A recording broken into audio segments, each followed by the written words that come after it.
একটা ভালো চরিত্রে কাজ করছি। কি মানে থাকে না, একটা সেকেন্ডের জন্য মনে হয়নি যে এটা ঈদে আসবে, এটা চলবে কি চলবে না, বা দর্শক দেখবে কি দেখবে না, এরকম প্রশ্ন তো আসেই না, বা এই ভয়টাই ছিল না। না হলে জাহিদ ভাইয়ের সাথে আমার প্রথম অভিনয় করা, একবার আমি অনেক 2021 সালে একটা বিজ্ঞাপনে কাজ করেছিলাম। ওই সময় আমার সাথে তখন আমি ছোট ছিলাম, তো তো খুব একটা ভয় লাগেনি, মানে তাকে একদম থাকে না, আচ্ছা ওনাকে আমি সবসময় টিভিতে দেখতাম, এখন অভিনয় করছি, ওটা একটা এক্সাইটমেন্ট ছিল। বাট এখন বড় পরিসরে একটা সিনেমাতে অভিনয় করছি, তার সাথে আমার একটা সিনও ছিল, ওটাই আমার এই সিনেমার প্রথম শর্ট ছিল। তো একটু ভয় লাগছিল যে মানে অভিনয় করছি, জানি না কেমন ভাবে করব বা কি করব, এত বড় অভিনেতা।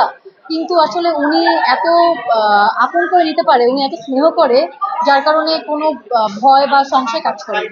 খুব সুন্দর একটা সিন করেছিলাম আমরা।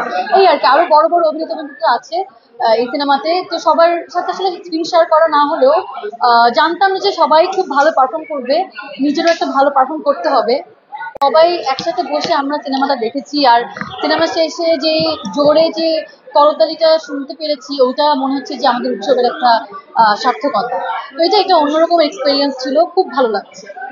এটা কিন্তু ঈদ থেকে আমরা দেখতে পাচ্ছি যে ঈদ থেকে আজ পর্যন্ত প্রত্যেকটা হলে অলমোস্ট, মানে কিছু হল একদম হাউসফুল, কিছু হল একদম দেখা গেলো 80% 90% হাউসফুল। মানে এখন উইকডেজ শুরু হয়ে যাওয়ার পরও যে এই যে দর্শকরা পরিবার সহ যে উৎসব দেখছে, এইটা তো আসলে অনেক বড় পাওয়া। আর আমাদের এই ছবিটাই আসলে পরিবার ছাড়া দেখা নিষেধ, এরকম একটা বিশেষ দ্রষ্টব্য আছে।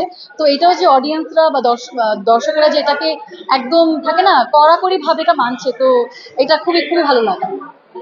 এইটা একদমই আমার কোনো ভয় ছিল না, কারণ আমি জানি শুরু থেকে যে আমি একটা ভালো গল্পের সাথে যুক্ত হচ্ছি।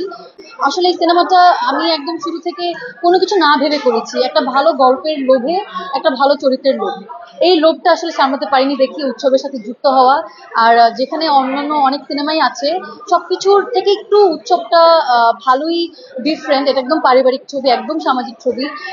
এটা মানে কোনো মারামারি নেই, কোনো ভায়োলেন্স নাই, কোনো গালাগালি নেই, বা সিগারেট খাওয়া বা মদ খাওয়া এরকম কোনো মানে সিন নেই। তো তাই আসলে ছোট থেকে শুরু করে একদম বয়োজ্যেষ্ঠ সবাই এসে থাকে না একদম এক বসায় আর আরাম করে দেখতে পারবে এই উৎসব ছবিটা। জাহিদ ভাইয়ের মানে জাহিদ হাসানকে নিয়ে তো কিছু বলার নাই। আমাদের জাহিদ ভাই একজন মানে অসম্ভব, উনি একজন লিভিং লেজেন্ড যদি বলি। তো ওনার আমার মনে হয় আমি সিনেমাটা যখন হল থেকে নেমে যাবে, থাকে না আরো 10 বছর বা 15 বছর পরও আমার ইচ্ছে হবে যেটা আমি একটু দেখি। তো এই উনি এরকম একটা চরিত্র করেছে, এই চরিত্র আমার মনে হয় না আমি অন্য কাউকে এই চরিত্রে রিপ্লেস করতে পারবো বা ভাবতে পারবো।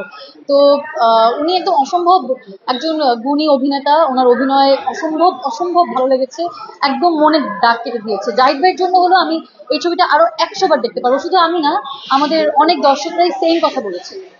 এইটা মানে এই গল্পটা, এই গল্পের লোভিত আমি আসলে উৎসব সিনেমায় যুক্ত হওয়া। আর আসলে বলে না যে ভালো কিছু আসলে ভালো জিনিসই বয়ে আনে এরকম। তো আমাদের এই ছবিটা কিন্তু খুব আমরা সৎ মনে কাজ করা শুরু করেছি যে এটা একটা ভালো গল্প হবে। আমরা এখানে ভালো ভালো অভিনেতা অভিনেত্রীদের কাজ করছি, সেখানে আমি খুবই ছোট একটা মানুষ এত বড় অভিনেতা অভিনেত্রীদের মধ্যে কাজ করার সুযোগ পেয়েছি। সবকিছু মিলিয়ে এটা মানে আসলে উৎসবের মতো একটা এনভায়রনমেন্ট ক্রিয়েট করেছে। পুরো সিনেমা জুড়েই মনে হচ্ছিল যে আসলেই মনে হয় একটা উৎসব চলছে। তো এটাই আর কি, সবকিছু মিলিয়ে উৎসব বেস্ট। অবশ্যই অবশ্যই এই বছরে আমি জানি না এই বছর আমি আর কোনো সিনেমার সাথে যুক্ত হতে পারবো কিনা, বাট উৎসব আমার শুধু এই বছর না, আরো আমার আমার মনে হয় আমি ক্যারিয়ারে যতই কাজ করি না কেন, যেহেতু উৎসব আমার একদম